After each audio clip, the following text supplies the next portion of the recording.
Hi, I'm Candice. I've got chronic fatigue, and I'm hoping that these videos that I make will help you if you've got chronic fatigue too.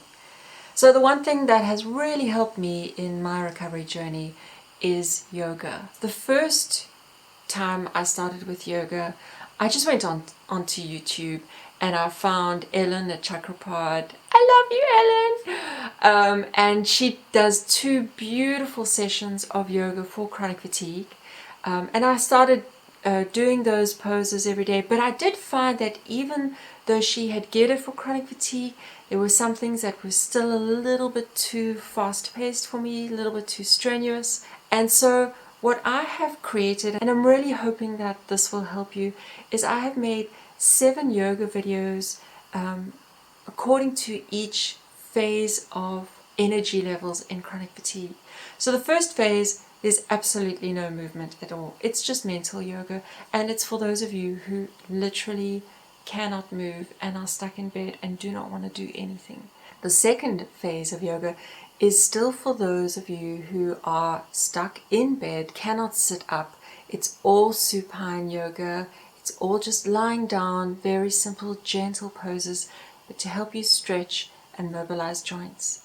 The third phase is for those of you who are able to sit, and you can do it in bed with a whole lot of cushions supporting you. Again, it's a very nurturing little session of yoga, and I often go back to phase 2 and 3 even now, because they're such beautiful, gentle poses, particularly if my energy is low on a particular day. Stage 4 is if you are kind of a little bit more active, you're getting up and out and about a little bit. It's a very gentle sun salute and Trikonasana pose, and it will kind of just start bridging the gap between the lying sitting poses and the more strenuous standing poses. And then stage 5 and 6 and 7 are kind of all leading on from stage 4.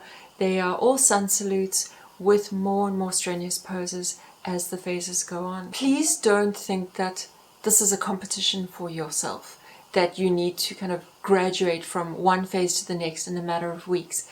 That is not the case at all. These phases are literally just meant to meet you where you are and for as long as you need.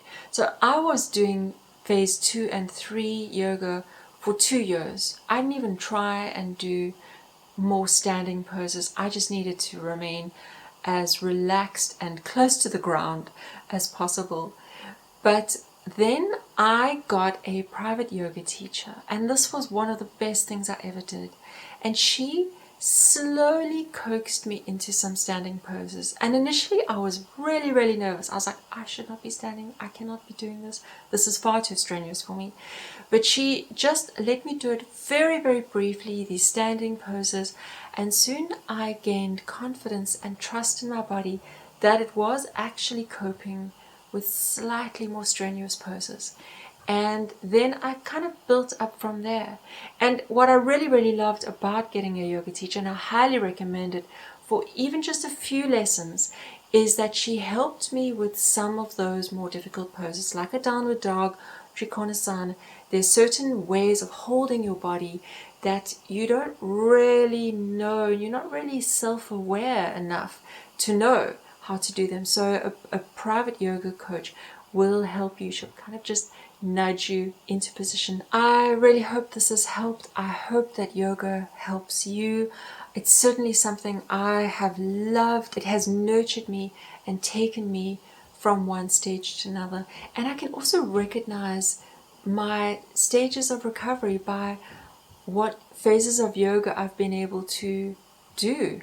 And it also helps me respect those days where I am just too tired to do a higher phase of yoga, and I either do a lower phase of yoga or none at all, and that's okay. The most important thing is that I'm listening to my body and I'm nurturing it, I'm respecting it, I'm loving it, and I'm giving it what it needs to help it recover. I'm sending big healing hugs to all of you out there. Let me know if it helps. I'd love to hear from you.